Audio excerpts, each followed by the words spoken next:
coup en se pendant dans sa cellule.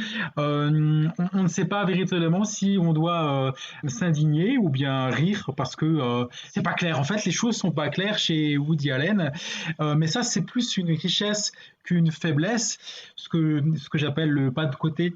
C'est-à-dire, au lieu voilà, de subir les événements, on peut essayer de danser sur le volcan, là, pour citer la pensée grecque, ce qu'on trouve très bien dans Magic and the Moonlight, lorsque je pense aux séquences où on voit les amoureux en devenir,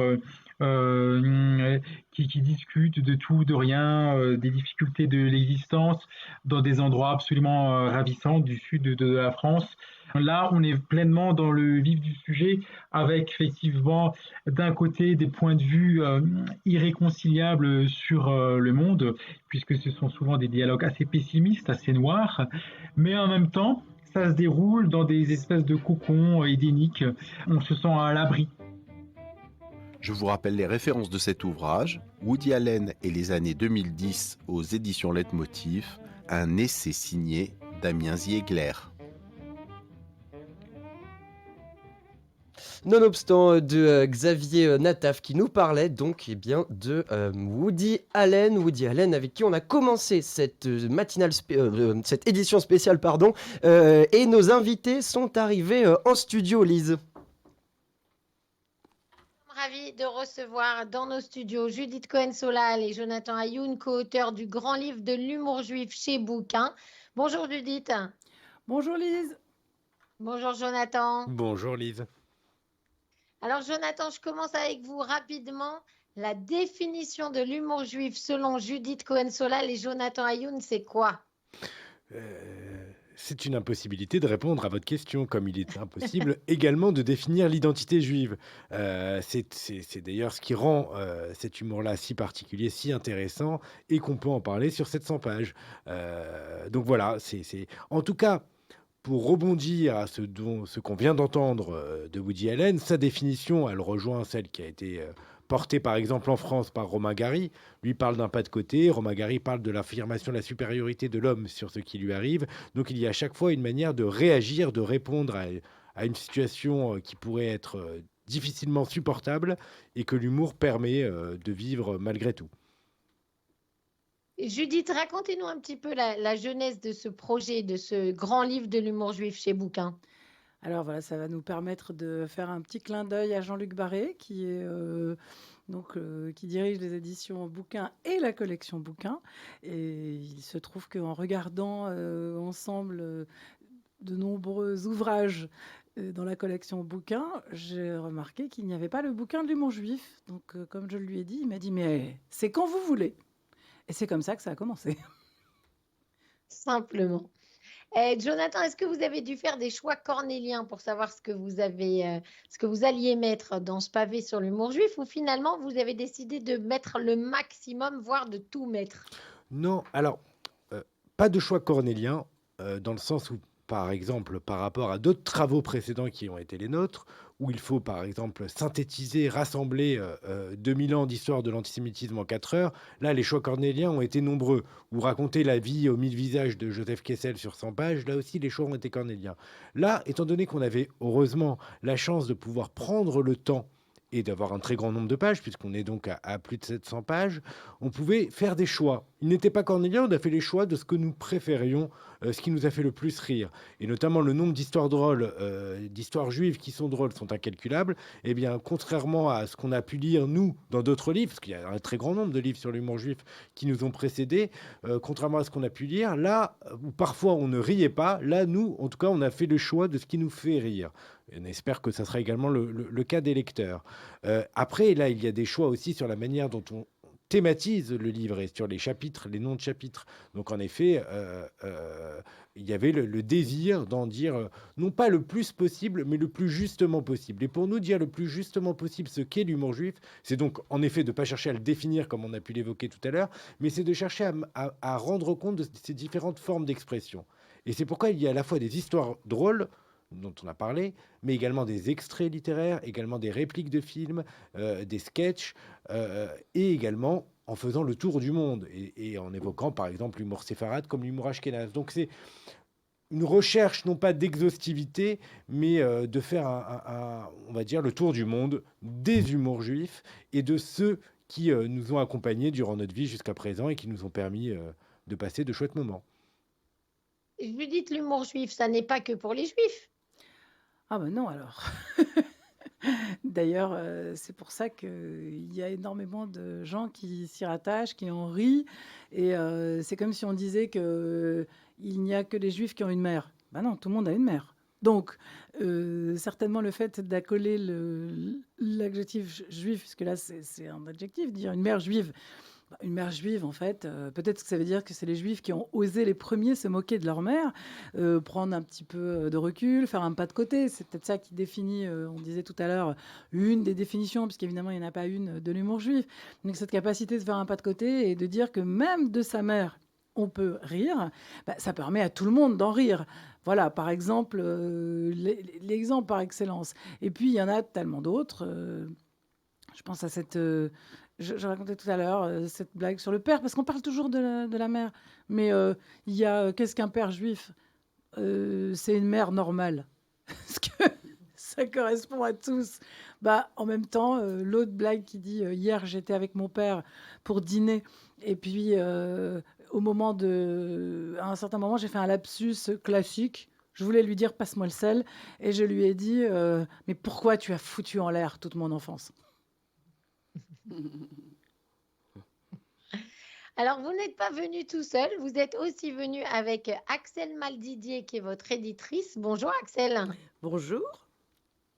Racontez-nous comment vous avez participé, quel a été votre rôle sur ce pavé. Est-ce que vous aussi, vous aviez des attentes? Est-ce qu'il y avait des choses que vous vouliez absolument voir dans ce bouquin? Est-ce que vous avez dû les réfréner parce qu'il y avait trop de choses à mettre dedans? Dites-nous un peu. Quand on publie un bouquin chez Bouquin de la collection, on est toujours obligé de réfréner. Et en même temps, j'avais effectivement des attentes, mais je pense que mon rôle a plutôt été de relier Judith et Jonathan, de les pousser dans leur retranchement et de les faire communiquer en fait. Et à partir de là sont arrivés deux mondes, car vous avez l'un et l'autre un monde. Vous avez chacun une vie et donc effectivement vous avez aussi chacun un humour ou en tout cas vous réagissez non vous avez une appétence pour certains mots d'esprit, certaines blagues, etc. Donc en fait moi j'ai servi d'intermédiaire. J'étais là pour les réunir en fait et puis les titiller aussi et de façon à ce que quelque chose se construise vraiment et je voulais particulièrement qu'on puisse écrire un livre qui n'avait jamais été fait. Alors, on est toujours effectivement dans ce qui a existé, parce qu'on ne va pas faire l'impasse sur ce qui a existé, mais l'objectif, c'était aussi d'aller plus loin et de regarder ce qu'est l'humour juif aujourd'hui, et effectivement partout, d'où cet apport d'humour littéraire, télévisuel et cinématographique plus actuel, parce qu'en fait, l'humour juif est partout. Et le but, c'était de montrer qu'il était autour de nous et que tout le monde en riait, en fait. Marie-Laure Desfrétins, attachée de presse, vous êtes aussi avec nous dans nos studios à Bruxelles. Marie-Laure, peut-être une question moins facile pour vous, je suis désolée, mais Super. est-ce qu'en ces temps de guerre en Israël, c'est difficile de promouvoir un ouvrage comme celui-ci ou au contraire, c'est mieux? Écoutez, on a eu du mal à mettre en place cet événement. Non, je déconne. Non, c'est difficile. Oui, à la fois oui, et à la fois ce livre universel et quand même spécialement consacré à l'humour juif prouve combien parfois cette thérapie fut utile même dans les pires horreurs. Et j'en ai forcément un peu abusé d'une certaine manière. Et très vite, après le 7 octobre, enfin en tout cas le 8, le 9, le 10, on a vu que les Israéliens arrivaient à nouveau récupérer cette force pour moi incroyable qui ne suis pas juive, même si tout ça est universel. Beaucoup de mal à moquer de ma mère personnellement. Dommage que je les ai rencontrés trop tard, je l'aurais fait volontiers, même si c'était pas une mère juive. Mais de fait, du coup, ça avait un sens. Moi, je pense que ça avait un sens, vraiment. Et puis de parler toujours des juifs au fond. de cette histoire qu'on doit jamais oublier. Cet humour, il a cette particularité. Moi, j'ai découvert évidemment énormément de choses dans ce livre parce que c'est pas ni ma culture religieuse ni ma culture tout court. C'est rare d'avoir un humour qui vous permette à la fois de réfléchir et de se souvenir. Et c'est magnifique pour ça. Judith, message de vie, comme le disait justement Marie-Laure, tout le monde en a besoin en ce moment. Ah, bah ça c'est sûr. Donc, on a besoin, et c'est vrai que beaucoup de gens, on était d'ailleurs assez étonnés de la chose, et quand on est dans les salons, etc., les gens viennent et disent ah, alors là, vous avez choisi le bon moment. Hein. Ah, bah on a bien besoin de ça. Donc, on a compris que ça répondait à un besoin. Peut-être que c'est la possibilité de s'autoriser, d'avoir un peu de légèreté dans cette période qui est tellement lourde et difficile, et de se dire que on n'est pas coupable et on n'oublie pas tout ce qui se passe et qu'on n'est pas en train de dénigrer le malheur des gens que parfois même on partage très intimement parce que on s'autoriserait à rire. Donc là, ça donne une licence aussi de se dire c'est une manière aussi de désigner le tragique, et c'est pas parce qu'on fait un pas de côté, c'est pas parce qu'on se permet de respirer un peu qu'on est en train de trahir tous ceux qui sont dans le malheur, ou même de trahir des choses graves ou des sujets graves, parce que l'humour juif, c'est aussi une manière de traiter de ces sujets graves. Justement, Jonathan, très souvent, les blagues les pires sur la Shoah sont faites systématiquement par les survivants de la Shoah. Et de temps en temps, des gens qui peuvent ne rien y connaître sont choqués par ça. Est-ce que vous vous êtes posé la question par rapport à tout ce que vous avez mis dans le livre sur cet humour noir qui fait entièrement partie de l'humour juif, et sur jusqu'où vous pouviez aller? Bien sûr, les pires, mais aussi les plus drôles, sont l'œuvre de survivants de la Shoah.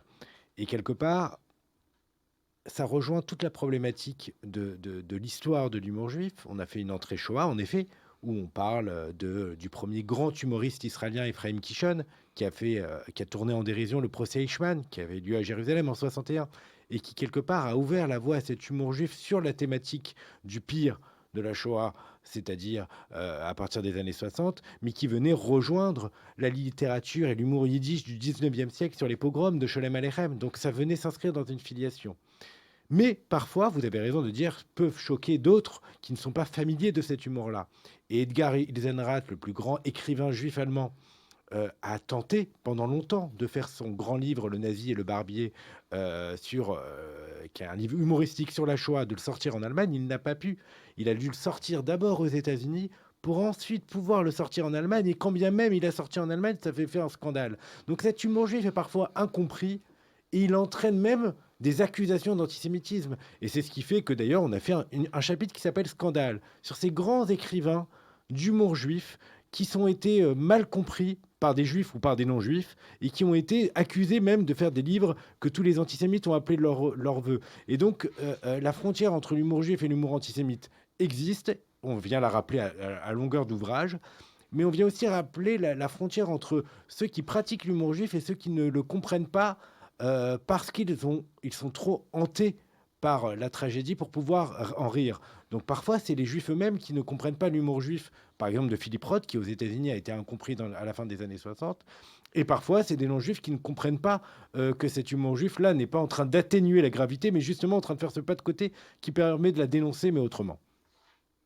On va faire un pas de côté rapide en musique, et ensuite on se retrouve pour continuer sur ce sujet de l'humour juif avec vous quatre. Dans cette édition spéciale sur l'humour juif, Lise, c'est à vous. Alors on avait démarré avant nos invités avec Woody Allen. Judith, dites-moi, est-ce que vous êtes fan de Woody Allen? Alors, je le suis peut-être moins que Jonathan, mais quand même. Et, en tout cas, pour moi, c'est un personnage qui est dans l'autodérision permanente et à la fois qui s'en sert pour se mettre en avant. Alors, c'est un gros paradoxe, quand même, Woody Allen. C'est de l'humour du quotidien, et à la fois ça traduit cet humour qui masque un esprit quand même assez torturé, qui est tout le temps en train de se remettre en question, se poser des questions. Alors, on est comme ça oscille entre voilà, cet égocentrisme et cette manière de se mettre en autodérision. Alors ça me rappelle cette histoire juive de rabbins qui sortent d'un grand congrès de rabbins et puis ils sont tous les deux en train de parler et il y a le chauffeur de taxi qui les a pris. Et alors donc un dit oh là là vraiment c'est terrible comment je me suis sentie mais tellement peu sage par rapport à tous les gens qu'il y avait là-bas, vraiment je ne suis rien quoi. Alors l'autre lui dit quoi? Toi, tu es rien, mais tu te rends pas compte, tu es une tellement grande sommité, et toi, tu dis que tu es rien. Mais si toi, tu dis que tu es rien, alors moi, qu'est-ce que je suis? Moins que rien. Et alors là, le chauffeur dit quoi? Vous, des aussi grands sages, aussi grands rabbins, vous dites que vous êtes rien et moins que rien. Mais alors moi, je suis en dessous. Qu'est-ce qu'il n'y a pas de nom encore pour moi? Et alors là, il y en a un rabbin regarde l'autre et il dit mais pour qui il se prend celui-là? Alors, Woody Allen, puisque vous êtes encore plus fan que Judith, Jonathan, est-ce que c'est l'humour juif ashkénaze? Oui, enfin, c'est l'humour juif déjà tout court. Alors là, par exemple, Judith vient de faire une histoire drôle sur la thématique de la modestie. Un des mots d'esprit de Woody Allen, c'était par exemple de dire il y a Dieu, Marx, Freud et moi, et pas forcément dans cet ordre. Et voilà, il vient incarner cet humour juif à la perfection. Et c'est l'humour ashkénaze, mais qui ne se revendique pas. Contrairement à d'autres qui vont lui succéder ou qui l'ont accompagné dans la même période, je pense à Philippe Roth, plus récemment à Larry David, eux revendiquent une filiation très forte avec l'humour yiddish.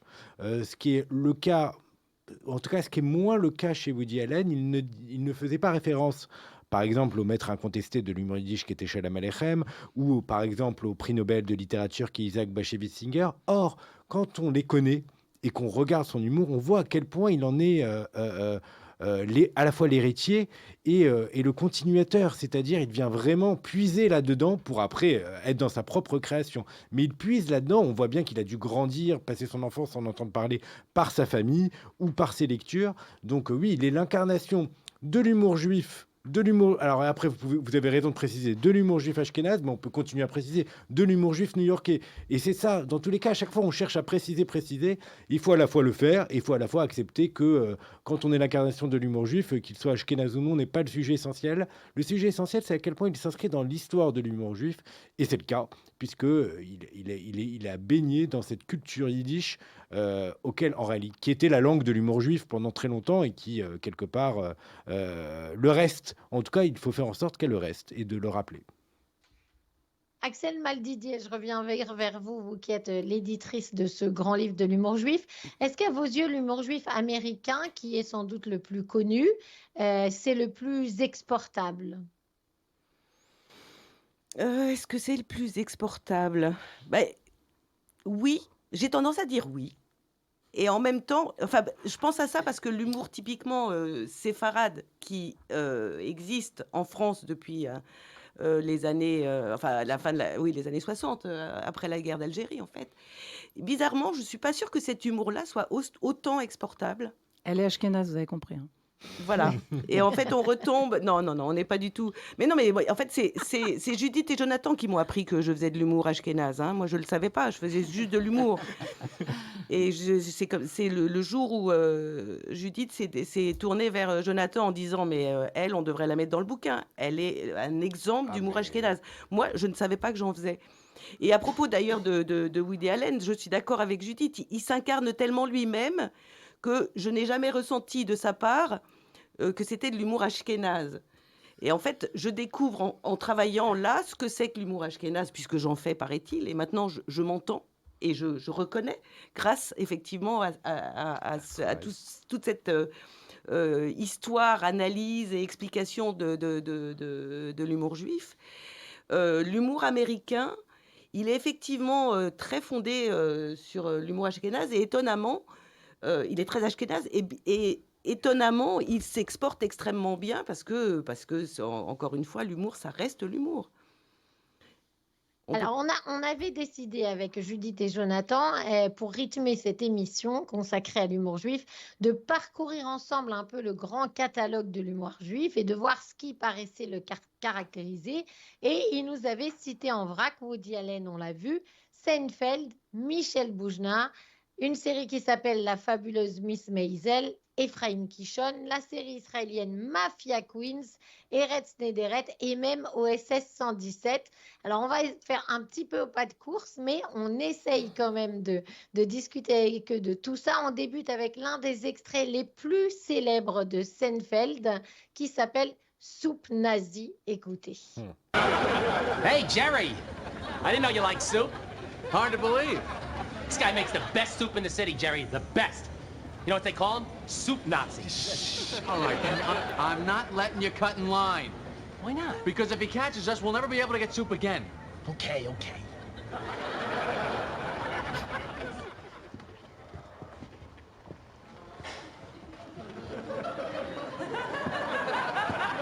Medium turkey chili.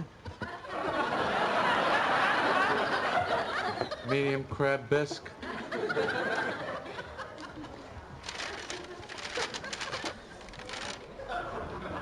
I didn't get any bread. Just forget it. Let it go. Excuse me, I think you forgot my bread. Bread, $2 extra. $2, but everyone in front of me got free bread. You want bread? Yes, please. $3! What? No soup for you.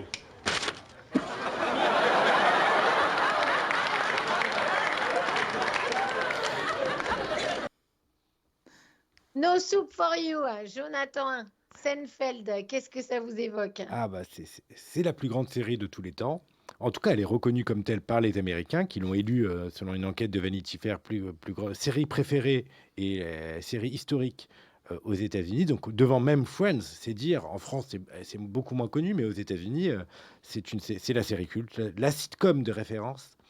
Et là, dans cet extrait, alors on ne voit pas l'image, là on est ensemble en audio, mais dans l'image, on les voit chacun faire la queue pour venir récupérer cette soupe et dire et poser les dollars sur la table et attendre qu'on leur donne. Et donc là, à la fin, on entend qu'il reprend la soupe des mains parce que donc le cuisinier est un tyran à la nazie et que même à la fin, arbitrairement, il peut dire bon ben maintenant on passe de $2 à $3 si l'autre hésite trop ou si tu hésites trop, t'es sur la liste rouge. Et donc d'ailleurs la thématique dont on parlait tout à l'heure de la Shoah, en effet, Seinfeld en fait constamment. Là, on a avec l'exemple de ce soupe nazi, on a cet autre exemple où il se retrouve appelé par toute sa famille, son oncle, sa tante, son cousin, au téléphone parce que quelqu'un de la famille l'a vu rentrer dans une salle de cinéma et voir la liste de Schindler et qu'il a embrassé sa copine devant la liste de Schindler. Donc tout le monde l'appelle pour lui dire mais c'est scandaleux, tu fais tes dates dans une salle de cinéma devant la liste de Schindler. Voilà,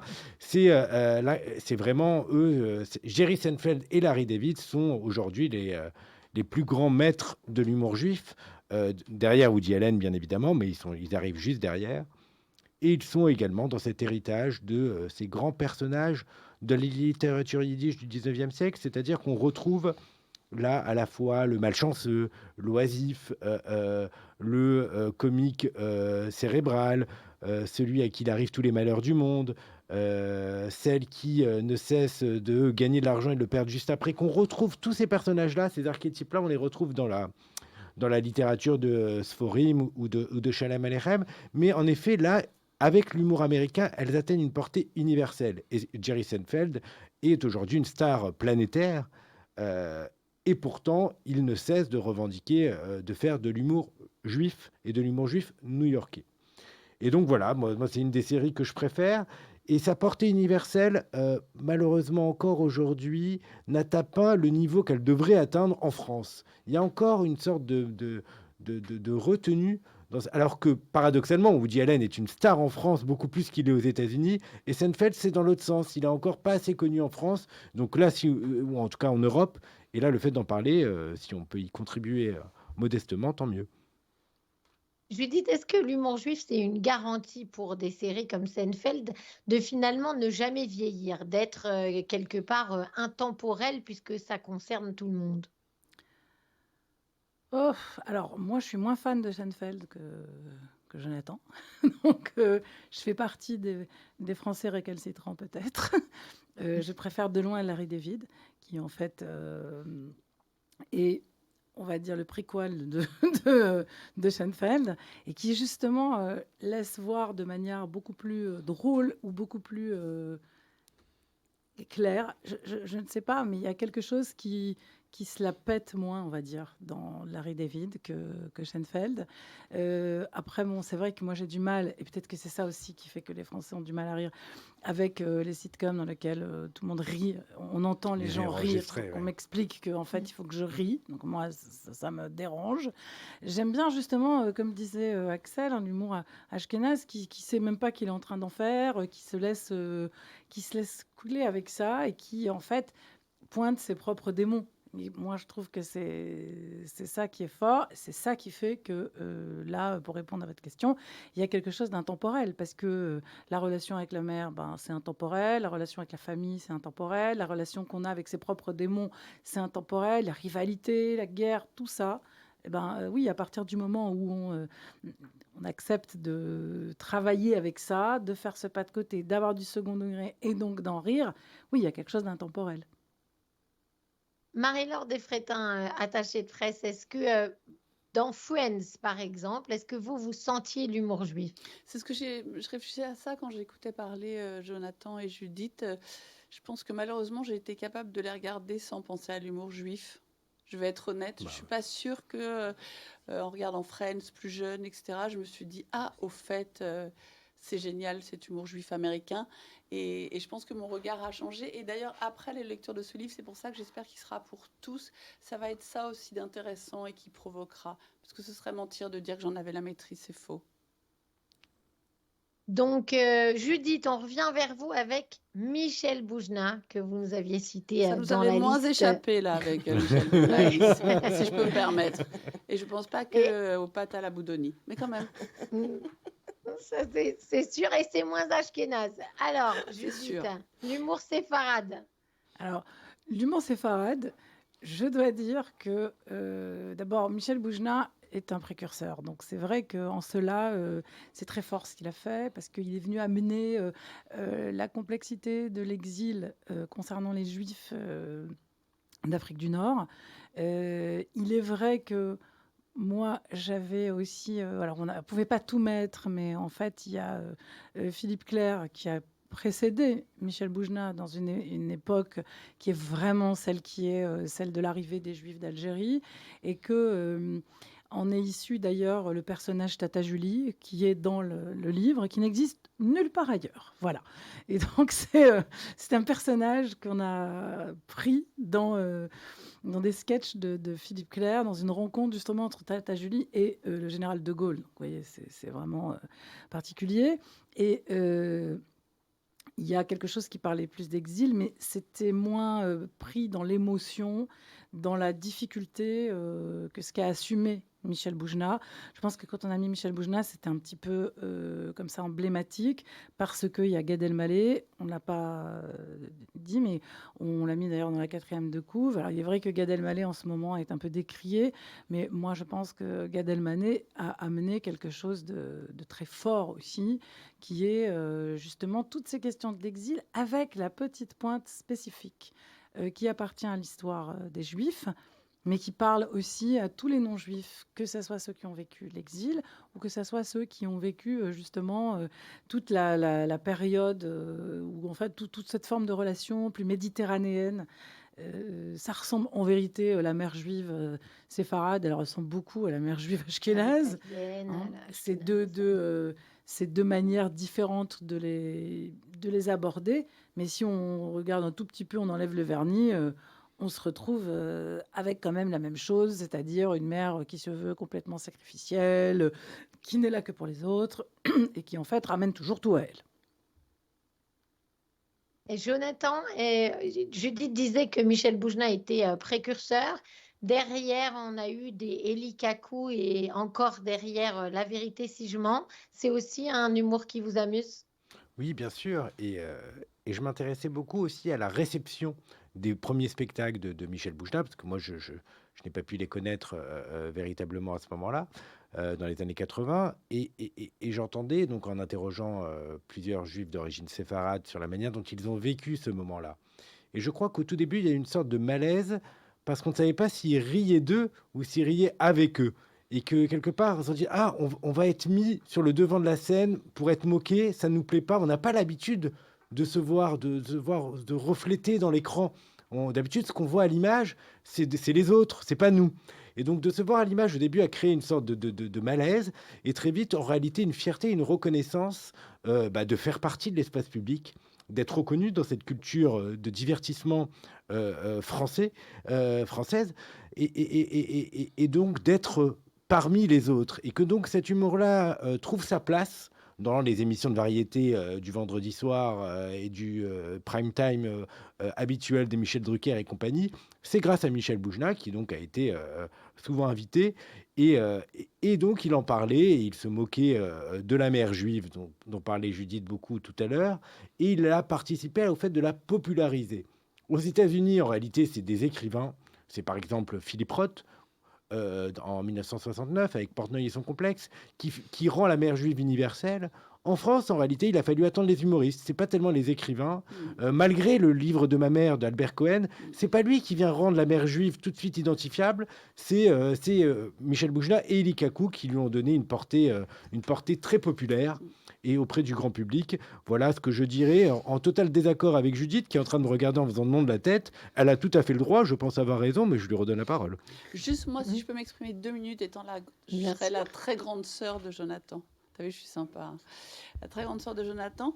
Moi, je pense que Michel Boujna, c'est nous les cathos qui l'avons aimé en premier. Je suis assez d'accord sur le fait qu'il ait popularisé les choses. Et moi, je me souviens qu'on riait tous. On ne savait pas très bien s'il se moquait de lui, pas de lui, etc. Mais moi, c'est le seul souvenir que j'ai, par exemple, sur l'homme juif, c'est lui. Et c'était le premier pour nous. Pour moi, je dis nous parce que je naviguais plutôt dans des milieux cathos. Et je suis assez d'accord avec ça. Ce qui est un peu le cas aussi de Tim Seat et de La Vérité, si je mens au fond. Tim Seat, il avait même un discours qui était ils sont partout, ces catholiques. J'adorais le début du truc et ça nous permettait de rentrer dedans plus fort. Peut-être je crois. Judith, avec quoi vous n'étiez pas d'accord? Non, je dis que la mère juive est arrivée en France avec la traduction de Comment être une mère juive en 10 leçons, qui était au théâtre et qui a eu un succès énorme en France et qui a précédé... qui a précédé, y compris le complexe de Portnoy, dans sa portée, en fait. Et on s'est beaucoup plus attaché à dans le complexe de Portnoy, il y avait beaucoup la personnalité de Portnoy, c'est-à-dire la capacité à être lui-même dans un regard sur lui par rapport à la relation avec ses parents, parce qu'il y a la mère, mais il y a le père aussi. Hein. Le père est très important dans le complexe de Portnoy, c'est pas rien. Hein. Et d'ailleurs, la diarrhée verbale, comme le dit Bruno Bettelheim dans un des petits textes qu'il a écrits en se mettant à la place du psy, justement, de Portnoy. Et il dit que la diarrhée verbale de Portnoy correspond à la constipation dont Portnoy n'arrête pas de parler tout au long du livre. Donc il y a quelque chose quand même de très fort sur justement la possibilité de la parole d'un homme, la possibilité de la parole du père, de la parole du fils. Il me semble que c'est peut-être pas nécessairement à ce moment-là que l'accent est porté sur la mère juive. Alors, comment être une mère juive en 10 leçons? Bon, c'est assez clair. Je vais demander à Marie-Laure si, par exemple, Popek ou des gens comme ça étaient arrivés jusqu'à... Ma mère dirigeant l'hôpital de Montreuil, en fait, Popek était un spécialiste des spectacles de Montreuil. Donc, en fait, je m'en souviens assez bien. Voilà, donc il y avait Popek. Et moi, j'ai l'âge pour m'en souvenir assez bien. Il me faisait pas tellement rire, d'ailleurs. En vrai, c'était un humour déjà assez élitiste, assez clivant. J'ai mis du temps à comprendre. Je pense que celui-ci, il était déprogien d'une certaine manière déjà. Il y a des humoristes avec lesquels on ne peut pas être enfant et on ne pouvait pas être en plus goy, je dirais, et enfant avec Popek, ce serait mentir. Je voyais qui il était, mais voilà, c'était plus tard. Mais bien Tous sûr. ceux qui font des jeux de mots, c'est peut-être plus compliqué quand on est enfant. Il y avait double lecture, je pense surtout. Je pense à Popek qui voulait acheter un billet de train et qui essaye de négocier le prix de la place de train. Et à un moment donné, il dit mais qu'est-ce que vous en avez avec ça? Après tout, il n'est pas neuf, hein, ce train, il a déjà servi. Hein. Mais tu vois, c'est déjà oui, je suis d'accord. mature. Je suis d'accord.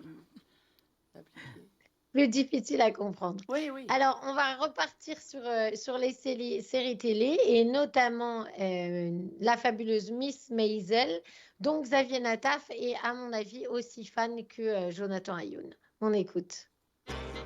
Nonobstant, Xavier Nataf.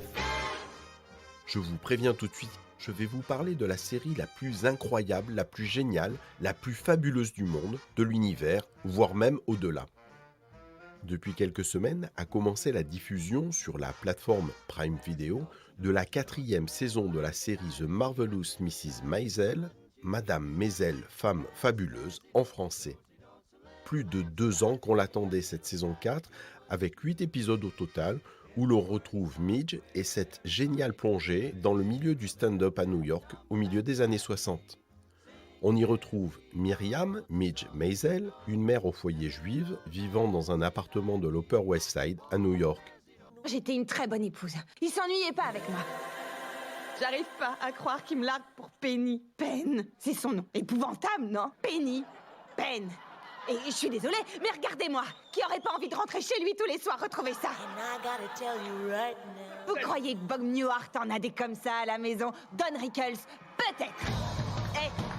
Écoutez, ça fait 15 ans que je bosse dans les clubs, ok? 2 fois, j'ai vu des gens faire le job. Mais vous parlez de quoi, là? De votre numéro? J'ai pas de numéro. Je suis mère de famille. Super. Avec moi, vous en aurez un. Salut tout le monde! J'ai appris qu'une jolie fille des quartiers chics s'était fait coffrer en faisant de la scène. Où est le crime là-dedans? Simulation d'un acte sexuel sur scène. C'est minable. Madame Maisel! Qu'est-ce qu'elle va faire de sa vie? Traîner en peignoir en se gavant de bonbons? C'est ça que vous voulez pour elle? Bien sûr que non! C'est ça qui va arriver. Non, jamais. J'en suis sûr. Sortez de ma maison. Le comique de stand-up, il faut que ça marche. Et devoir compter jusqu'à 5. 1. C'est fini les amis. Revenez la semaine prochaine, vous saurez comment ma grand-mère a volé mes pères, les baise mon petit copain. On fait payer les photos maintenant. Myriam Maisel est une femme parfaite. Belle, intelligente, drôle, elle est aussi un soutien sans faille de son mari Joël, dont le hobby est de faire du stand-up le soir à Greenwich Village. Élevée dans un appartement cossu au sein d'une riche famille juive, elle a reçu une éducation stricte et son destin semble tout tracé. Joël et Myriam ont 2 enfants, un garçon et une fille, et il est vrai que dans la famille Weissman, les filles doivent être apprêtées et absolument irréprochables, sentir bon la rose et porter des tailleurs Chanel. Pourtant, tout vole en éclats le jour où Joël décide de la quitter pour sa secrétaire. Ivre, Myriam se rend au Gaslight, un rad où se produit son mari et monte sur scène pour raconter ses mésaventures. Le succès est immédiat, le public hurle de rire, une future star du stand-up est née. Les hommes en général courent dans tous les sens en disant que les femmes ne sont pas drôles, uniquement les mecs. L'humour est alimenté par le désabusement et l'humiliation. Et tout ça, à qui ça correspond mieux qu'au sexe féminin? Vous entendez ça, enfoiré? On a le rabat! Tu sens ça? Ça pue la mauvaise bière et la pisse. Je sais, oui. C'est excitant, non? Dans la série, on y côtoie Lenny Bruce, le pape du stand-up, mais aussi d'autres figures imaginaires inspirées de cette époque. The Marvelous Mrs. Maisel est probablement la série la plus juive que j'ai jamais vue. Tout est juif dans cette série. Les personnages, le mode de vie, l'humour, les expressions. Et pourtant, personne ne joue aux juifs. Rien n'est caricatural. Quelqu'un connaît cette enflure? Le docteur Spock. Je l'avais jamais lu, jusqu'à ce que mon fils se mette à faire ce truc bizarre où je me réveille, il est debout en train de me fixer comme s'il préparait quelque chose. Et je me dis, bon, ça va, pour l'instant, je le bats encore, mais dans quelques temps... Alors, j'ai eu recours à l'expert. Et une des choses qu'il dit, c'est, faites-vous confiance, vous êtes plus forte que vous ne le croyez. Attends, tu te fous de moi?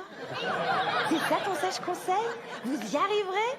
Croyez-moi, je vais pas y arriver. Alors, du coup, je me dis, A, au lieu de me payer ce bouquin, j'aurais mieux fait de me payer un autre rouge à lèvres, et B, et si j'étais pas faite pour être mère? Si j'avais pas choisi la bonne profession? C'est vrai, si vous aimez pas le sang, vous faites pas chirurgien. Si vous avez peur de l'avion, vous faites pas hôtesse à la Paname. Mais l'ennui, c'est que je peux pas changer d'avis et offrir mes gosses à la bibliothèque comme je vais le faire avec ce bouquin. C'est haletant, coloré, les décors sont époustouflants, les musiques bien choisies et les personnages, y compris les personnages secondaires, sont incroyables. Et c'est super drôle, de cet humour juif new-yorkais qu'on aime tant. Bon, je dois avouer que je suis juste fan de cette série et que s'il devait n'y en avoir qu'une pour moi, ce serait celle-là. La 4e saison de The Marvelous Mrs. Maisel est disponible sur Prime Video et franchement, courez-y vite. Alors, Jonathan, c'est à vous que je demande. Est-ce que c'est si fabuleux que ça, la fabuleuse Miss Maisel? Et surtout, est-ce qu'on peut revenir sur le stand-up comédie qui finalement marche beaucoup aux États-Unis et peut-être moins en France et en Belgique? Ah oui, déjà, c'est fabuleux, Marvelous Mrs. Maisel. Contrairement à Xavier Natav, avec qui je suis très souvent en accord, notamment sur ses choix cinématographiques, et d'ailleurs, lui aussi est un grand fan de Woody Allen. Et j'ai découvert beaucoup de films grâce à Xavier. Mais je pense que c'est la deuxième. Il dit que c'est la meilleure série de tous les temps. C'est la deuxième. Il y a quand même Larry David, dont parlait Judith tout à l'heure, Curb Your Enthusiasm. Larry et son nombril, dans sa traduction française, est pour moi la plus grande série d'humour et d'humour juif. Et Mrs. Maisel arrive juste après. Mrs. Maisel, c'est vrai, vient rappeler l'importance du stand-up dans l'histoire de l'humour juif du XXe siècle et du XXIe siècle. Et d'ailleurs, les auteurs, Amy Sherman Palladino, créent ce personnage-là et la situent, la place dans le moment de l'émergence de ce stand-up des années 60. Et d'ailleurs, elle rencontre le plus grand comique juif new-yorkais des années 60, qui est Lenny Bruce. Elle tombe d'ailleurs même amoureuse, enfin, ils ont une idylle dans cette série-là. Et donc, voilà, tenir à rappeler l'histoire du stand-up, qui aujourd'hui est on va dire une des facettes de l'humour tout court, qui rencontre un succès retentissant aux États-Unis, pas mal tout de même en France, les plus grands acteurs de cinéma qui font de la comédie aujourd'hui, contrairement à il y a 20-30 ans, ont d'abord fait du stand-up. On parle beaucoup, notamment, là, on en a cité plusieurs dans l'humour juif. À partir des années 50, si tu n'as pas fait de stand-up, tu ne peux pas être un grand maître de l'humour juif. On parlait de Boujna, on parlait de Popek, tous ont fait du stand-up. Donc, il y a quelque chose comme ça qui est vraiment dans l'héritage de cet humour juif new-yorkais des années 60, dont Lenny Bruce, mais même Woody Allen, on parle de Woody Allen, il a démarré en faisant du stand-up à la fin des années 60. Donc, c'est vraiment quelque chose et qui est un héritage, et c'est ce qu'on raconte aussi rapidement dans le livre, dans un des chapitres, d'un duo d'humour yiddish qui s'appelle Zigan et Schumacher, qu'on connaît parce que l'un des deux est l'oncle de l'éditeur de notre autre livre sur Joseph Kessel. Donc c'est comme ça qu'on a appris leur connaissance. Et il y a quelques années, il y a une thèse à l'université d'Harvard, parce qu'à l'université d'Harvard, il y a des gens qui font des thèses très sérieuses, même si l'actualité nous rappelle que dans cette université américaine, il y a des gens qui font des choses beaucoup moins sérieuses, qui disent des choses beaucoup moins sérieuses en ce moment, notamment sur la question de l'antisémitisme. Il y a eu tout de même, il y a quelques années, une thèse dans cette université d'Harvard où on vient rappeler que l'histoire du stand-up est née dans l'histoire de l'humour yiddish de ces duos-là, qui est Zigan et Schumacher. Donc on voit à quel point le stand-up, qui aujourd'hui n'est pas forcément juif, vient s'inscrire dans l'histoire de l'humour juif. Et ce qui est très intéressant, c'est que Seinfeld, dont on parlait également tout à l'heure, aujourd'hui, par exemple, en France, un des nouveaux grands, une des nouvelles têtes, un des nouveaux grands talents de l'humour de stand-up, c'est Redouane Bougueraba. On va dire rien à voir avec l'humour juif si on se situe simplement dans l'histoire de son nom. Et quand on connaît aussi l'histoire de sa famille, elle n'a rien à voir avec l'histoire juive. Eh bien, pour cette personne d'origine algérienne qui a grandi en France, le maître incontesté de l'humour dont il se réclame, c'est Jerry Seinfeld. Et pourtant, son humour est très différent de celui de Jerry Seinfeld, mais on voit à quel point les différentes formes d'humour, avec leur culture, leurs origines, viennent nourrir d'autres modes d'expression et d'autres modes de rire partagés, parce que dans tous les cas, la finalité est toujours la même, c'est de trouver un terrain d'entente et de partager du temps ensemble. Judith, on a parlé des mères tout à l'heure, mais pas forcément des femmes, car dans l'humour juif, il n'y a pas que la mère juive, il y a aussi un humour très féminin. Et vous aviez envie qu'on parle d'une série israélienne qui s'appelle Mafia Queens. On écoute une rapide bande-annonce et après vous nous en parlez.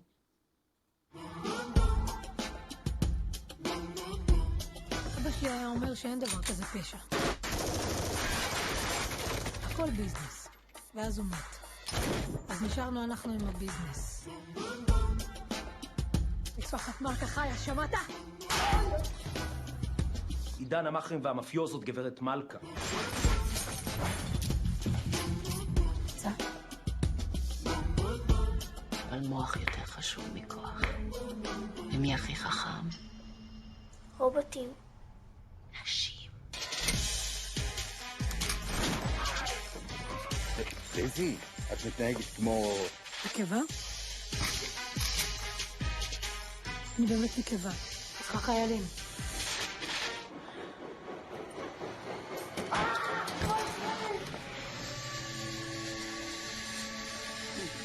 אני החלטתי שאני אהרוג את הלל קדוש בעצמי.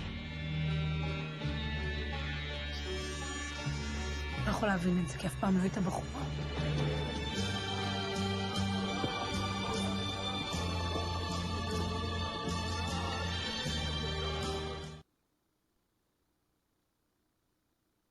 Alors Judith, cet humour, elle lui dit à un moment, comment je me comporte? Ben oui, comme une femme. Et il n'a pas l'air de comprendre ce qu'elle lui raconte. Surtout qu'elle ne dit pas comme Les une femme, en fait. Elle dit comme le féminin, parce qu'elle dit nekeva, dans le sens genré. Et ce qu'elle dit au début, d'ailleurs, c'est assez marrant, puisqu'elle dit que la devise de son père, donc qu'il les quitte, puisqu'il meurt, c'est comme ça qu'elle va se retrouver avec une famille un petit peu en désarroi. Elle dit, il n'y a pas de délinquance. Elle disait, il n'y a pas de délinquance, il n'y a que du business. Et je trouve que c'est assez... Voilà. Donc ça donne le ton. Il n'empêche que toute la série, elle repose aussi sur le fait que c'est une femme qui va prendre les rênes dans un monde exclusivement masculin. Alors qu'on s'aperçoit que la mère se servait, parce que la mère déjà, parce que Mafia Queens, on comprend évidemment ce que ça veut dire, sauf qu'il faut comprendre que leur nom de famille, c'est Malka, et Malka, ça veut dire reine.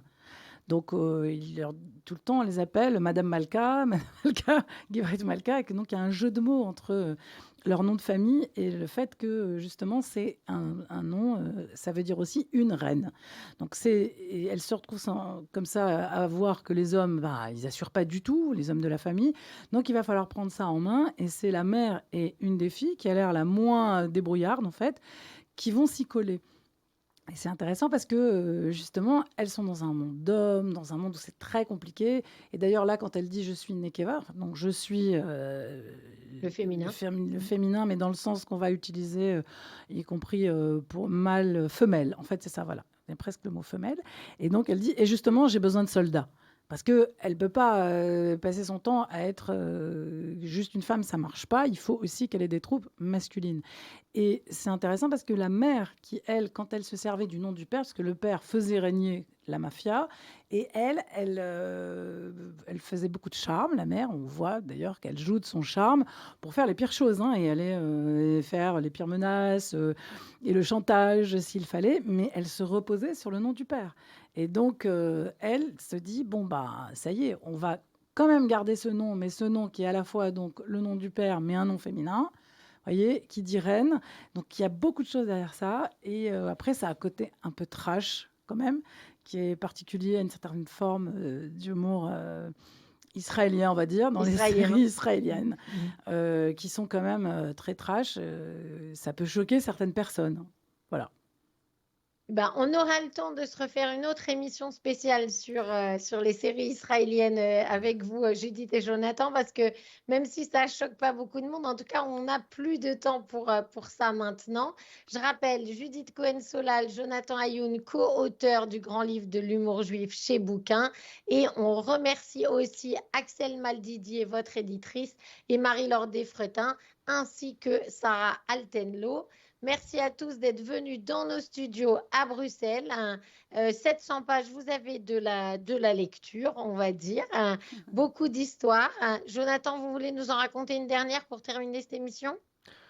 J'aimerais bien terminer sur un message d'espoir, mais comme je n'en ai pas, est-ce que 2 messages de désespoir vous conviendraient ? C'est de Woody Allen. Ça ira. Bonne journée à tous et merci d'avoir été avec nous sur Radio Judaïka.